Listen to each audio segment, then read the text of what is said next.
कभी आपने सोचा है कि अगर आप खुद ही थक जाएं, तो दूसरों का सहारा कैसे बनेंगे?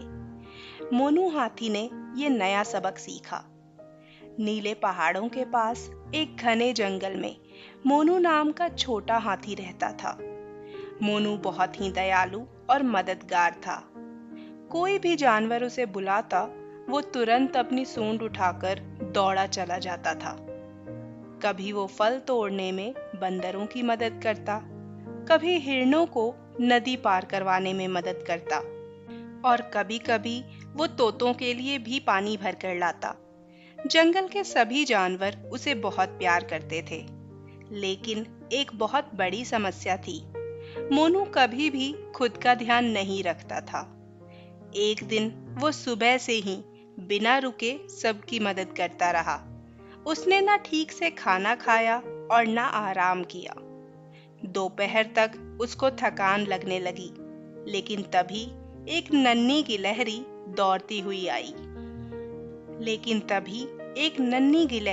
दौड़ती हुई उसके पास आई। मोनू भैया, मेरे पेड़ के नीचे की मिट्टी हट गई है, क्या आप थोड़ा सा पानी ला सकते हैं? बस मोनू ने मुस्कुराकर हाँ कर दी। वो नदी की ओर चला, लेकिन रास्ते में उसे चक्कर आने लगे। अचानक उसकी आंखों के आगे सब घूमने लगा और वो धड़ाम से जमीन पर बैठ गया। पास ही भालू दादा बैठे हुए थे। उन्होंने देखा तो तुरंत आए और मोनू को सहारा देकर उसे थोड़ा पानी पिलाया। थोड़ी देर के बाद मोनू को बेहतर लगने लगा। भालू दादा ने प्यार से पूछा, बेटा, तुम इतने थके हुए क्यों हो? मोनू ने धीरे से कहा, मैं सबकी मदद करना चाहता हूँ, इसीलिए अपने लिए समय ही नहीं मिलता। भालू दादा मुस्कुराए और फिर बोले, मदद करना बहुत अच्छी बात है, लेकिन अगर तुम ही कमजोर पड़ जाओगे तो दूसरों की मदद कौन करेगा? पहले अपनी ताकत संभालो, तभी तुम सबके काम आ पाओगे। मोनू को ये बात समझ आ गई। अगले दिन से उसने नया नियम बनाया।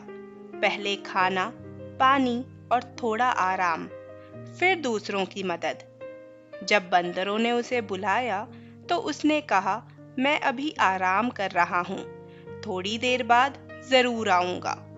आराम करने के बाद मोनू खुद को पहले से ज्यादा ताकतवर महसूस कर रहा था। अब वो रोज ऐसा ही करता। इससे मोनू खुशी खुशी सबकी मदद भी कर पाता था और जल्दी थकता भी नहीं था। कुछ दिनों के बाद गिलहरी ने कहा, मोनू भैया, अब आप पहले से ज्यादा खुश दिखते हैं। मोनू हंसकर बोला, क्योंकि अब मैं पहले अपनी ताकत बचाता हूँ, तभी सबकी मदद कर पाता हूँ। भालू दादा दूर खड़े गर्व से मुस्कुरा रहे थे।